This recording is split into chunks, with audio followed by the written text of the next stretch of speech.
আম্মা, আমি দেখতে কেমন বলেন তো? খুব সুন্দর। ছেলের বউ হিসেবে আমার আপনাকে ভালো লাগে? খুব ভালো লাগে। আম্মা, আমি হেঁটে দেখাই। আমার হাঁটা ঠিক আছে? খুব সুন্দর। আমার চুল দেখেন, আমার চুলগুলো কিন্তু বড় আছে। ও খুব সুন্দর। এবার আম্মা আসি রান্না বান্নায়।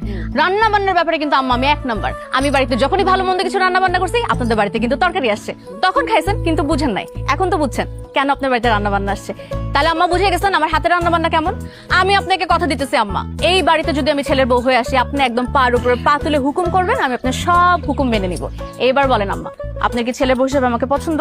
খুব পছন্দ। অনেক কথা বলছিস, আর বলতে হবে না। আম্মা কি করবো বলেন, কাউকে না কাউকে তো কথাই বলতে হবে। আজকে যদি ও কথা বলতে পারতো তাহলে কি আমাকে এত কথা বলতে তো? আব্বা, আপনি আব্বা সামনে তো ডাকতে হবে, জন্য ভাবলাম আজকে থেকে ডাকা শুরু করে দিই।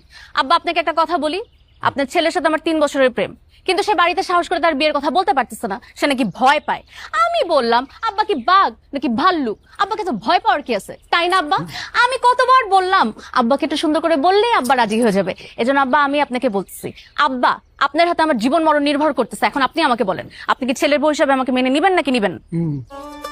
হ্যাঁ, মেনে নেবো।